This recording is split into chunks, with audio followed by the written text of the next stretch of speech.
Hello, everyone. Couple of minutes past 12. We were just waiting for people to connect and do the things they need to do. It's really nice to see you all. I am going to jump straight into it because I'll show you that I see some people are here in anticipation of June, and we were going to talk about digital literacies in June, including what to do about AI. But we've invited an external expert to do our digital literacy slot, and she isn't able to make it for June. So we have switched the digital literacies from June to July, and we're going to be doing academic literacies with regard to not using technology for the month of June. So I'll understand people have to rush off and they're not hearing what they want to hear, but we will unpack the June seminar as we go. Okay, I'm just trying to do different connections here, but I don't seem to be getting in. So I'm going to jump straight in. And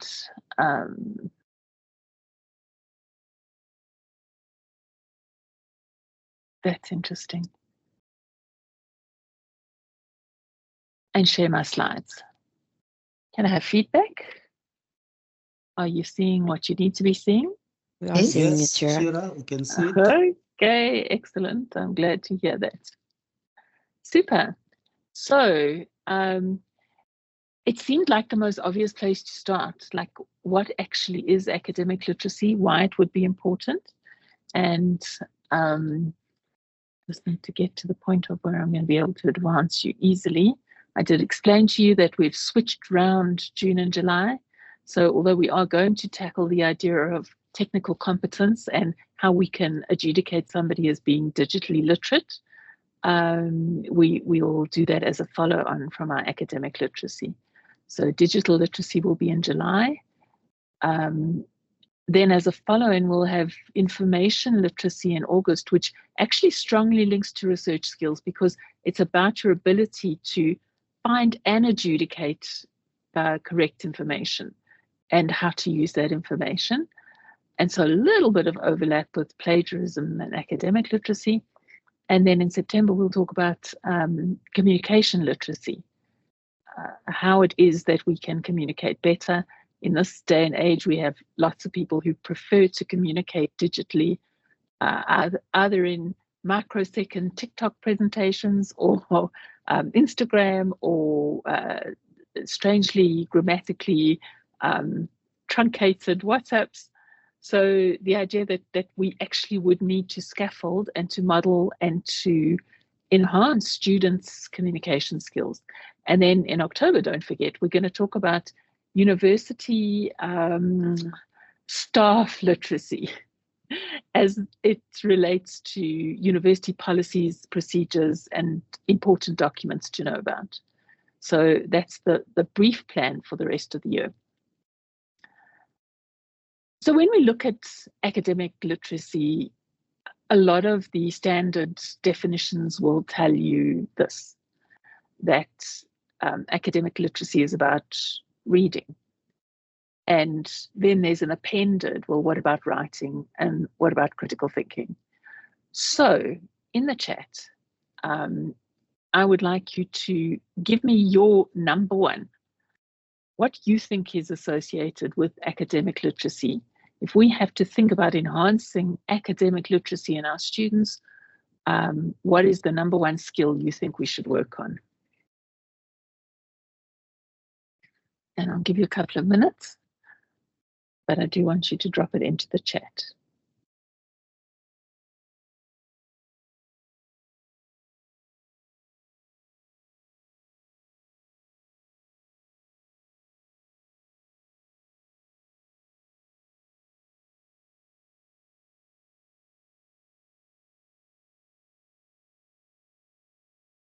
Okay, Anne, interrogating, so that's really talking about criticality, but also reading. Danganani, interpretation, so also about criticality. Tanya, search for, and that's the first thing, and read. And Purnima, critical thinking of reading material. So you're thinking that's the first skill that we would need.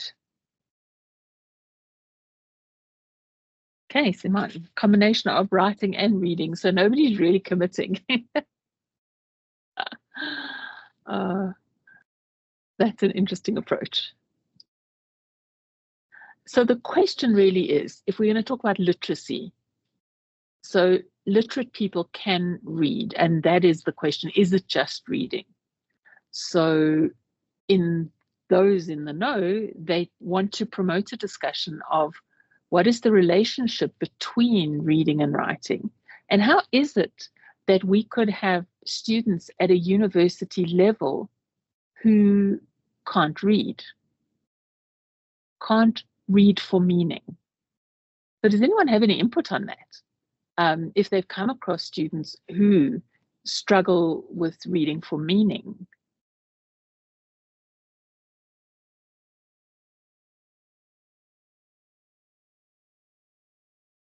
Nobody? All your students read really well when they get to you? No, not really. In the clinical setting, we often see it that students can read, they can even regurgitate, they can tell you the entire paragraph. But the component of the meaning, we based it on interpretation into what does it mean for this patient in front of me, whatever you just told me.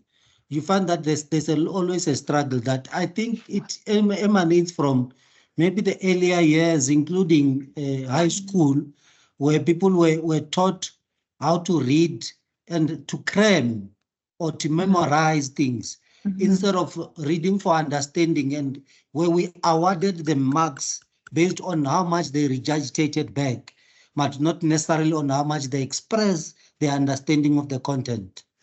So Langanani, you have it exactly. That's exactly the problem.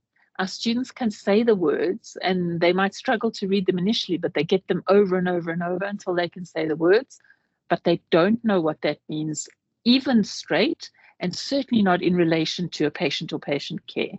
So they're not able to utilize it within a structure, even though they seem to have the information.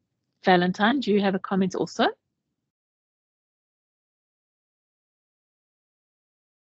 I saw your hand up just now. Oh, my hand is still up. I tapped in the chat space. Oh, okay.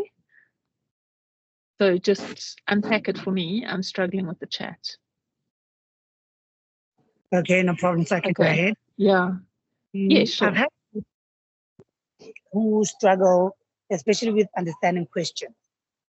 So the content, when they struggle to understand content, we have one-on-one sessions, and you feel as though a student has now understood the content. However, and I see a comment in the chat space speaking about the verbs or the words that we use, what we mean by explain or describing, those kind of things, and that requires application to test whether they know the content or not. So we've had students who struggle quite a bit with that. Yeah. So that really speaks a lot about understanding how understanding works. And you know that our academic advisors in the Office of Student Success work with students at a number of levels. The first one is the speed of their actual reading. Because if you prescribe a series of readings for a class of students, there are some students for which that it's not burdensome, that they can read it, that they get it, that they understand the main points, and they can move on. There's a whole group of students who do what Langalani says. They read it, and then they'll memorize a whole lot of stuff, not really understanding where it fits, but they've done it, and they've worked really hard on it, which is a shame. And then there's a group of students who read it, don't get it, don't know what to do with it. So the academic advisors work on not only reading speed, but ability then to extract meaning from the reading, and that's associated with a whole lot of skills, like learning how to highlight, or learning how to summarize, or learning how to pull out key concepts of the text and then try and put them into some sort of context. So students can't really engage with the course, and that is one of the reasons why academic literacy is so important, because students don't really get your course. unless they're able to follow what it is you're doing with regard to, first of all, reading, and then second of all, explaining, which speaks to reading for meaning, which is not just reading. And of course, then that affects their marks. So the worse the student does in the course, the worse they feel about it. And often that doesn't give them the motivation and the impetus to really try and remediate it. So it becomes this vicious cycle. So let's try and then unpack what that means for us in how we try and reach our students. I used the slide right at the beginning when we were speaking about what literacy actually is. And all of you who know me know that I love reading the work of Basil Bernstein. He was a sociologist of education, a British man who was raised in a working class family, and then through his whole endeavor, he landed up at Cambridge and saying profound things about the ways that people take education for granted at the different levels of how people are educated. So he's a social realist who speaks about social justice, and that appeals to me in his paradigm of how he looks at learning. So he speaks about a difference between the instructional discourse. So what it is you want your students to be able to do. So the first thing would be read, and then read for meaning, and then use that meaning in understanding how to use it appropriately. So either in patient care or in interactions with other professionals, or in managing to get yourself around the underground in a country where you don't know the language, So it's ability to take that learning and put it into a context. And so he speaks about that, the instructional discourse, against what he says is in all classrooms or all learning interactions, which is the regulative discourse.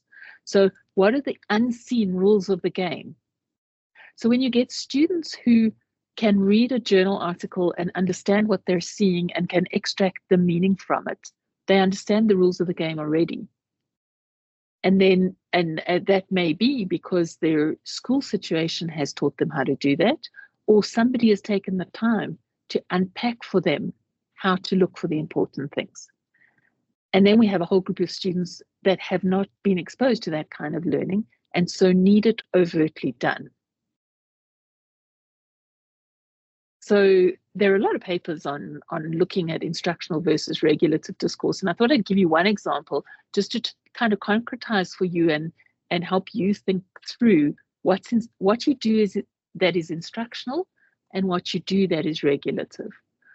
So there was a teacher who had this whole group of American 9-year-olds. They weren't here. And her aim was to help the students develop as individual writers. So no ChatGPT and no copying from each other and no cutting and pasting, which apparently happens a lot in junior school. Can you believe that? Junior school. And so she wanted them to write their own little essays. And as she was marking the essay, she saw that one student had written a whole lot about using alcohol and his experiences of it, and why he does it and how he gets it and all that kind of stuff. And this being America, maybe, I don't know what would happen here. Being a primary school teacher, she thought that was inappropriate. And so instead of coming in, because she was this great educator, she didn't walk in and say to the kid, wow, this was the most inappropriate topic and why did you do it? She wanted to get the class to understand what would be an appropriate topic and what wouldn't. So she did this whole lesson on appropriateness of expressing yourself when you're in a class situation. And that relates to the regulative discourse. She wasn't now working on her primary outcome, which was getting students to write their own stuff. She was saying, when you write your own stuff, there are actually unseen rules that this guy contravened in his essay, which are important for you to be as members of our society. And we do that, for example, in medical practice, or say if you say you want to be a physiologist, so physiologists do things like this, and that is acceptable, and other things are not acceptable in physiology, like in the way that we practice as physiologists or chemical pathologists or gynecologists or whatever. So it's not just about reading, and it's not even just about making meaning. It's about understanding the often hidden regulative discourse. And maybe one of our challenges is, as departments, we should sit around and try and unpack from an expert perspective what the regulative discourse is, and then try and figure out ways of making that transparent to students, to enculturate them into the practices that we believe are the ways things are being done through perhaps readings, that's one thing, or writing, that's another thing. Or, as we'll talk about later in communication, using debate, etc. So I'm going to stop here and ask you, if you've had that experience where students have done things that are not okay in your discipline, but you realize that they haven't been enculturated, they haven't been given the rules of the game, as it were, in terms of the things that you do with them. That's a hard question.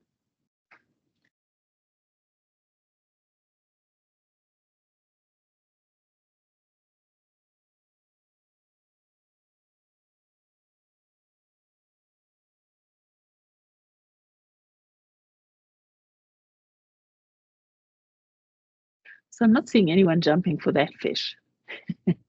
So what I want to know then is, do you get it?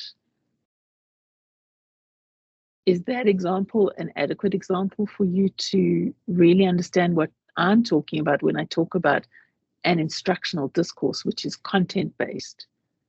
In other words, to be a physicist, you have to learn principles of physics and rules of physics, versus the regulative discourse, which would speak to how you use physics. Fantastic example of the middle of last century. People still debate whether it was okay to split the atom and to look at the consequences of that and how it could be used. Same sort of example, I think, of when people started to use fire, right?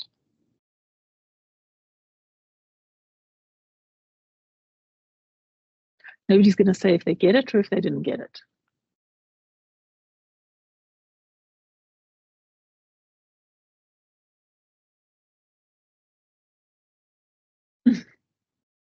I know. We do have one hand up, Shirra. Yeah, all right, Tanya, thank you. You say something. Langanani, I'm glad you get that. Tanya, go ahead. No, I just wanted to say that but I think what jumps to me in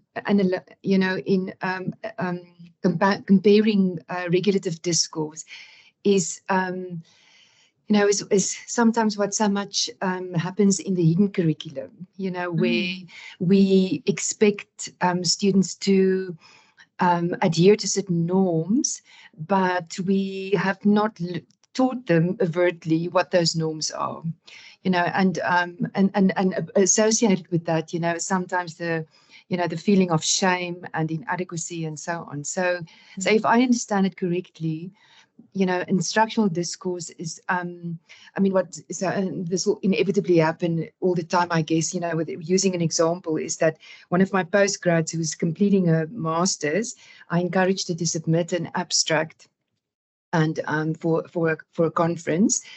And she sent me one, and I could immediately see it was an AI generated abstract, but but it's because I know how she writes, So, and then instead of, I suppose it's a regulative discourse would, to say like, no, this is unacceptable or whatever. But instead I just said, this, I can see, that I asked her actually, is this AI generated? Because I know you write better than this.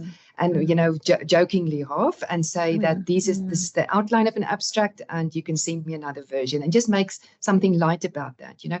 But, yeah, and then I also, you know, guided him to say, you know, if you use AI, you know, you've got to cite it and so on. But, yeah, so that's my penny in the pond. Yeah, no, that's good. And I mean, that is a really good example. It's how we guide students towards the things that we accept in our discipline. And that is true, because when students come into our disciplines, they are novices and they need to learn somehow. And part of that learning experience, they think, is just swallowing the content. And I think that one of the main messages we have to get across with regard to a literate student is that a literate student is one who can both read and write. And that's something that we're very poor at in this particular faculty. We do not have a lot of writing intensive courses, and there's not a lot of opportunity for our students to write a lot. And maybe that's something we're going to unpack in the next couple of weeks, when Pam Nichols, who's the university fundi on writing, is going to be leading the next couple of sessions, which would be a how to get students to do the things that we're discussing here. So Paulo Freire is great. We use him as a theorist of the cell. And he is, again, pulling out Langanani's point, that liberating education, so education that raises people from poverty to managing their lives and to digging themselves out of that downward spiral. So liberating education consists of acts of cognition, not transferals of information. So that's a lovely one to speak to your classes about, because if we teach so that it looks like the only thing that's important is information, and then we assess that information, then we're not doing our students any favors, because we're not educating them, or we're not liberating them to be educated. So that speaks to, as a lecturer, your ability to allow students to show their literacy, rather than just showing that they can swallow information and give it back to you. Sure, sorry, there is a message in the chat from Anne asking if we could just explain a bit more on the last point. Okay. Anne, are you still looking at instructional discourse versus regulative discourse? Yes? So in your context, if you're looking at it, instructional discourse, and you've done perfect examples of this, in your STEPS course, you need students to know how the tests work. You need them to be able to take a blood pressure and know where to prick a finger to get, you know, their, whatever it is, cholesterol checked, and how to do a dipstick, etc., how to hold it against the right color and figure out what's going on. So that is instructional. They need to know the steps they need to do the tests. What's regulative is what you got them to do. Was the Coursera course on reflection on their interaction with the patients. So seeing patients as people, that's regulative.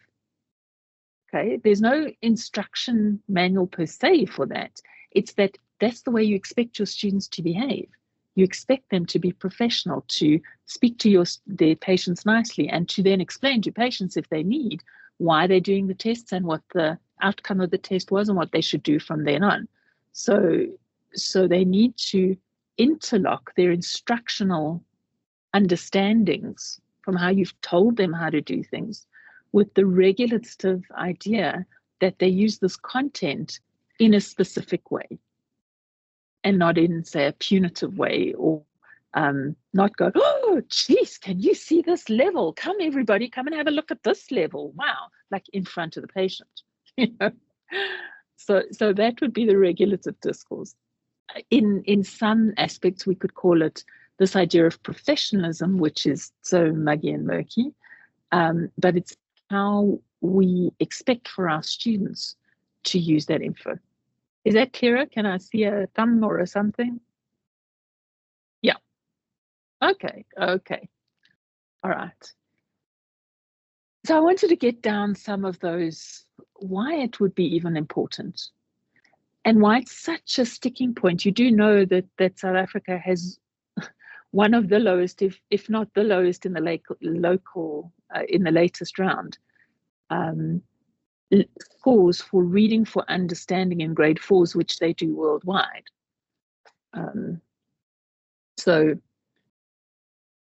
that's one of the reasons why we have to look at fixing our basic education before we can get people into the kinds of education situations that we need.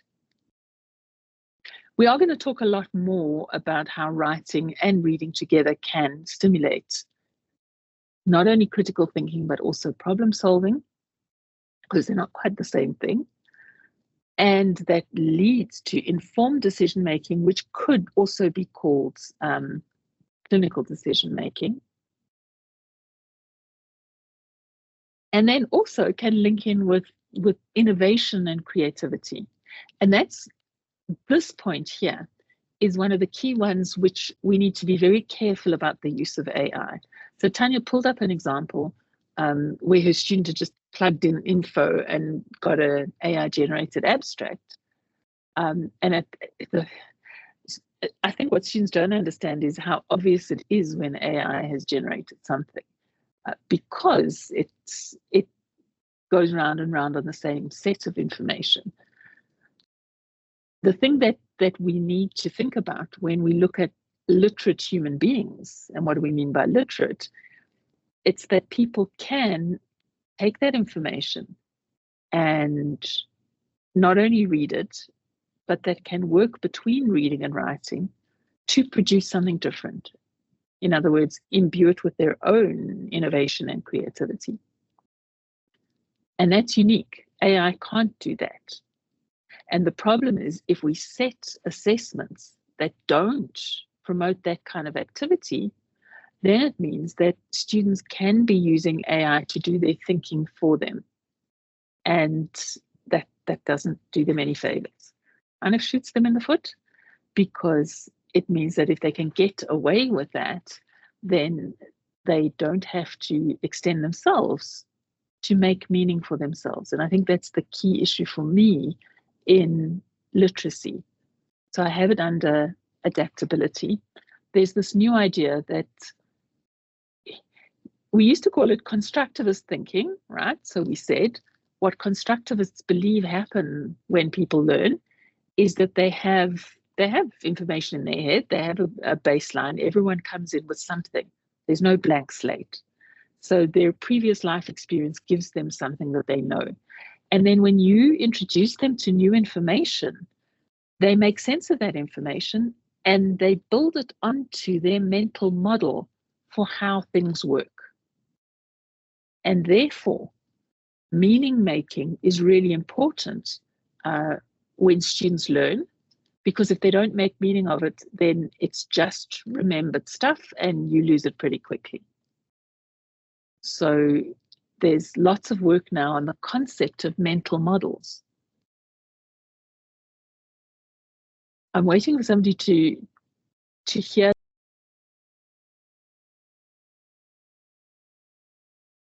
with regard to how we learn things. So I'll give you a scaffolding prompt and I'll say, when we teach, we basically teach through systems.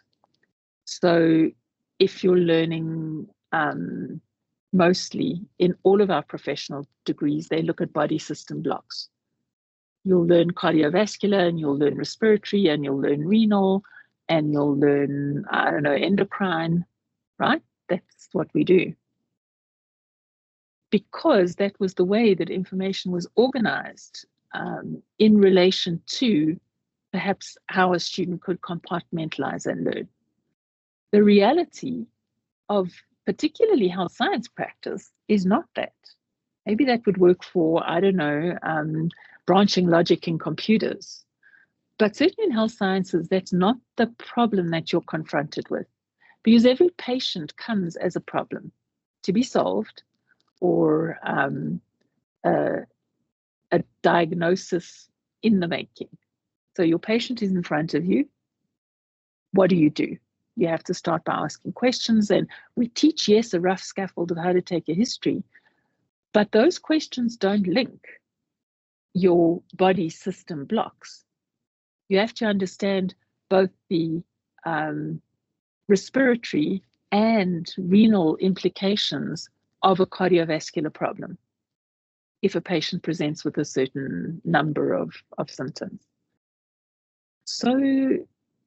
So why is it that we teach in body system blocks and then we say, but it's okay because we're giving them cases, and in cases they'll be able to put it all together.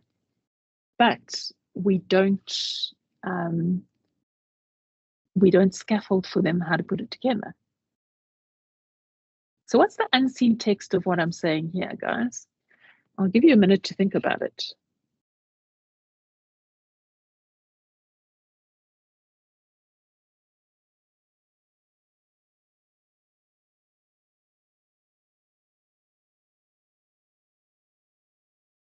What would be the implications for teaching?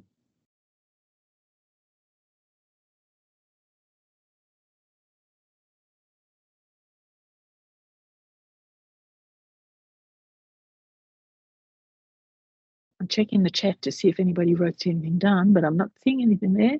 Yeah, Kennedy, absolutely.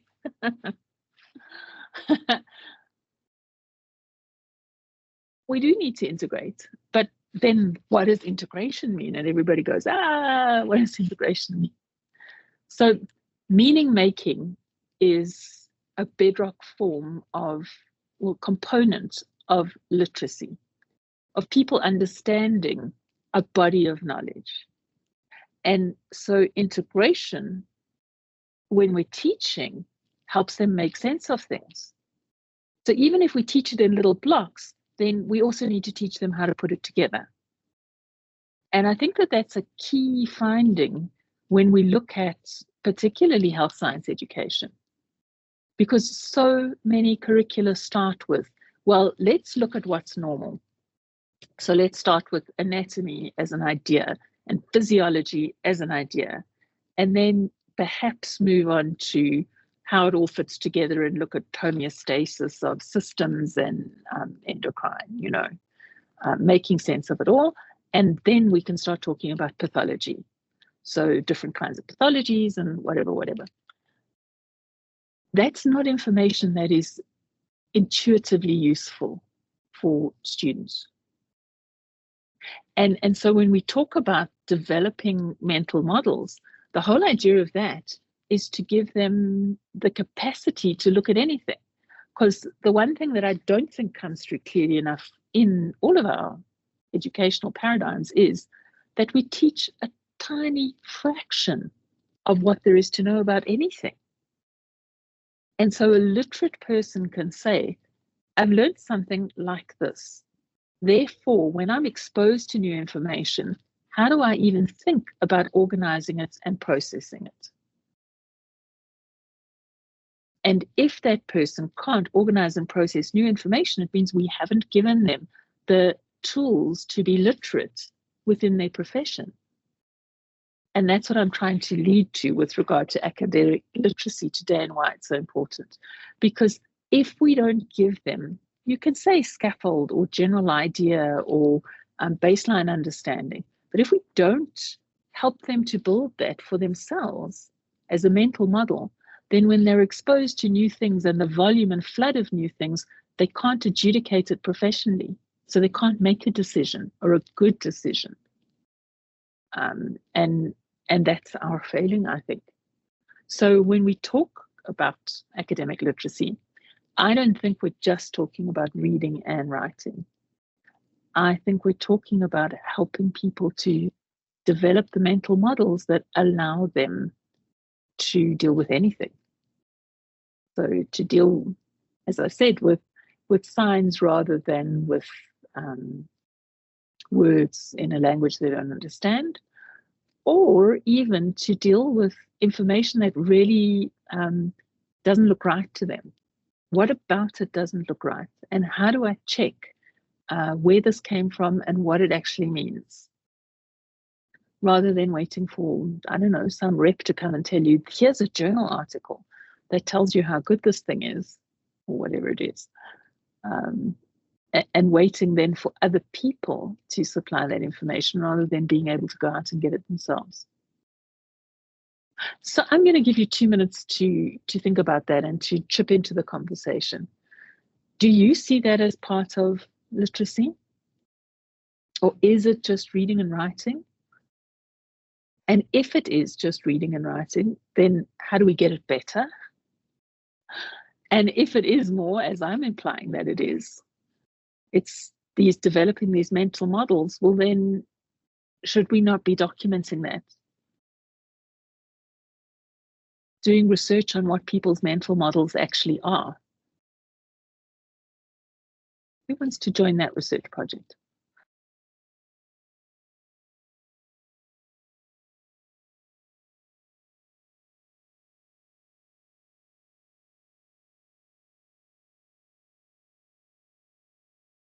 So there's no criticism implied here. You can say to me, it's a step too far.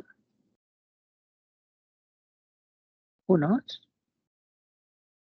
Shirra, I don't believe that it's a step too far. We unfortunately, I think in medical education, we are still doing the grandfather's practice. What my grandfather was doing, I continue to do it that way. And we need to move. The biggest part that we do is that we've got a lot of Shirras out there who've got all this information, but we are forgetting to teach the teachers who are teaching the students, who are still using the same grandfather's approach that was used, which was based on you need to pass, and I believe that you need to know how to resuscitate, how to take blood, how to do those things. And it's not an inclusive teaching because it truly does not teach them how to interact with the patient, how to think beyond just stopping that BP or controlling that blood pressure, how to go beyond that, how to build themselves as a professional person, including building into becoming a business, taking that profession into the business. We forget that component. But if we can focus in the next 5 to 10 years on teaching the teachers, let's not allow them to opt in. They will not opt in. Let's rather make it compulsory so that people can be ashamed of opting out. Anybody who gets in touch with the students must be able to be a teacher that has got skills that they were trained, so that we stopped doing what our grandfathers were doing. Langadani, you're being very provocative. And I can share with the group that he has practiced what he preaches. He has done the postgraduate diploma. And I know that you work with your other consultants and registrars to try and change their practice. But that's really a provocative idea, that we should make it compulsory for people to think about how they're going to teach before they actually do teach students.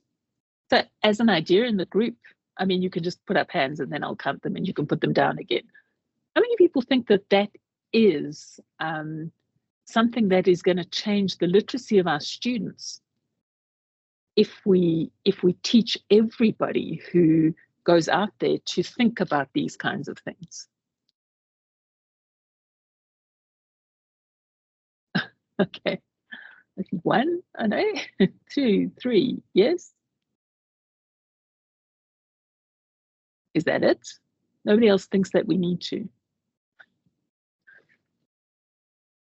Well, yeah, okay. So that's an interesting idea. And I do think that a lot of it is about what we expect from our students. And because we don't have enough time and there is so much content to cover, we're not actually thinking about them as literate people. I mean, the definition of literacy definitely changes with history and geography. So in the 17th and 18th century, literacy in Europe, in England and Europe, was all about whether you could quote poetry and whether you could play a musical instrument, and whether you fitted in with knowing which knife and fork to use. Okay, that was a considered. If you could show all those things, you were considered this literate, urbane person, and that's one of the fights that Bernstein had with them. He said it's not about overt behaviors like that. And so we're coming back to the bedrock idea of, can you read text? And then can you write something that is meaningful in relation to that text? And then what mental model have you built when you've done that? Shirra, I had a comment. Yes, Avila, go ahead. Yeah, so I wanted to share something that just happened earlier this week. So our students go out to the hospital. We've got our first years that are in the ward. So the objective for the day was to take, we were going to give them patients with the respiratory problems, and then they were going to read a chest x-ray. Now, they had class about reading the chest x-ray. So when I was just checking in the morning and I said, okay, let's go through it before we go upstairs, there was almost, they knew they could remember, but then there were gaps in terms of now going through those steps. So then in my mind, I thought, but you had class and you had several classes for reading the chest x-ray, but I suppose you need time to practice it. So we're going to practice it upstairs. But then the approach, the element of thinking about actually reading the chest x-ray was such a gap for me. And I thought, okay, let's come up with an approach. What sort of framework or mental model is going to work for you? Do you want to read it from the top downwards? Do you want to, like, what's your strategy in actually approaching the x-ray? So I agree. I think the thinking process is something that does need to be taught. On top of you reading it, you hearing it, that is really, it's missing. So that's a super example of exactly that. And in remediating it, what you thought was, what is the framework? What is the strategy we're going to take to help you think about it? So I've often used this example because it's just so apposite for what we're talking about here. If everybody in a class of 300 students had to throw their cell phone into a box, and you shook it up, and then you handed out not their own cell phone back to them. So everyone in the class gets a different cell phone from their own one. How soon would it take, okay, bar passwords and stuff without those, but how soon would it take for a student to send a message, make a call, look up, drop a location point? So not long, right? Anybody who thinks that using a different kind of phone would hold them up from doing those basic things? Probably not. Although I'm waiting for you to disagree with me, so that's fine. Even if you think you're tech challenged, you do know how to do that. And why do you know that? Because over the years, we've been enculturated into understanding what that piece of equipment does for us, because we use it very often during the day. So in the old days, if there wasn't a keyboard with 1, 2, 3, 4 letters on it, numbers, then how did you make a call? Today, 99% of phones don't have a keyboard. And we know that there's a way for making a call because it pulls up an electronic keyboard, for you to be able to make that call. So our learning has progressed with the tech that progresses, and we have a mental model about how to do these things. Whether it's your phone or not, you can look for the icon that you recognize that says this will help you send a message. Or you can look for the icon that you recognize that says this will help you make a call. And that's what I mean by mental models. Knowing in general how things work, and therefore at the time being able to slot in the new information that you're getting by applying that mental model that you have. And it speaks to more than just the actual content that we teach. I had hesitation about using this example of civic engagement because having lived through a week with elections and now this huge discussion about who can live with who in relation to manifestos and actual developing policy. But the idea that so many people didn't vote, and was it people, especially our young people, who were eligible but can't actually feel bothered, and that's not a judgment. It's that their enculturation is such that they can't see the value of what it is. I read one of the comments in one of these chats recently that people who were born after 1994 are now eligible to vote, obviously, but a lot of them don't want to engage with this entire process because they see it as a Ponzi scheme, that elections are about enriching the empowered and not anything about governance of anybody else. People are supposed to react to that, guys. That's like a very provocative statement.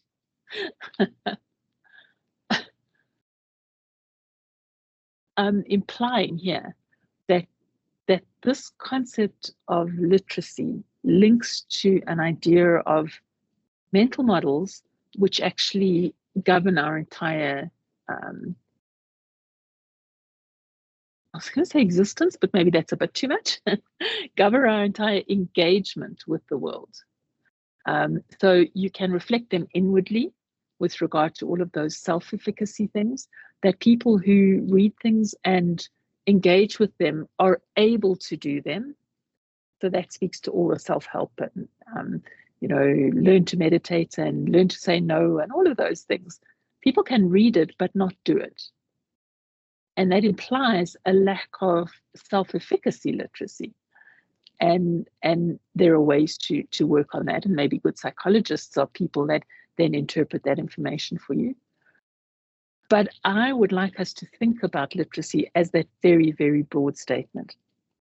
That people who ignore what either written or spoken or inferential information that is out there, how that relates to them as people, then impacts how they relate themselves to the rest of the world. And that then speaks to why we would want to develop literacy skills at all.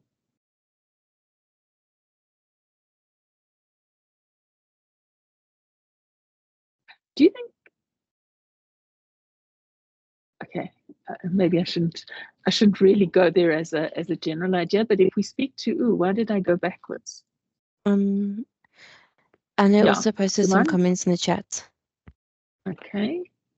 I don't know why my Digity isn't pinging today.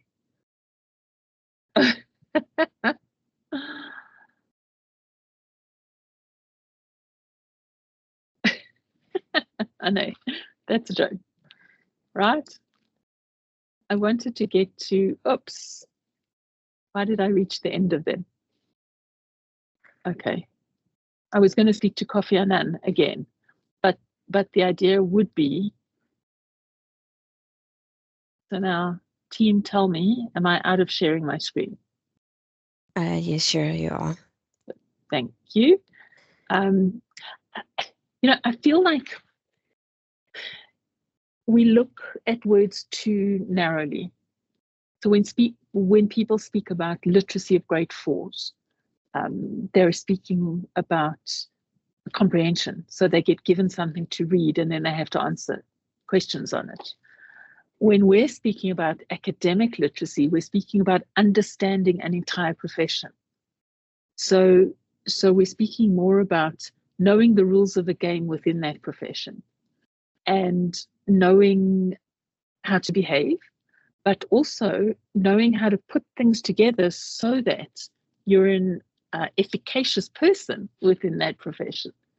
And that speaks to so much more than reading and writing.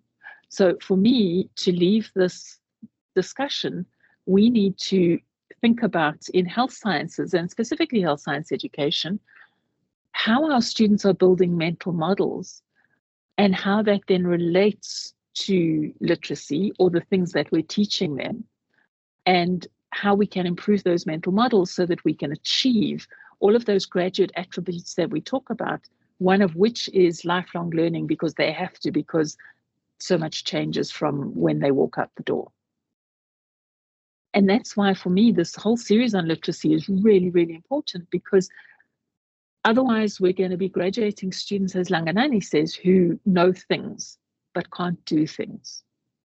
And I would like to pose to you that this concept of building mental models is the same concept as becoming a literate person within certainly our professional academic spheres. And I'm very happy to have conversation about that if you do want to add comments. If you want to agree or disagree or set up a project or whatever.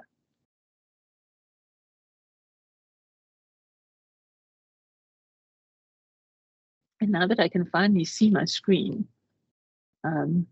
nobody's responding.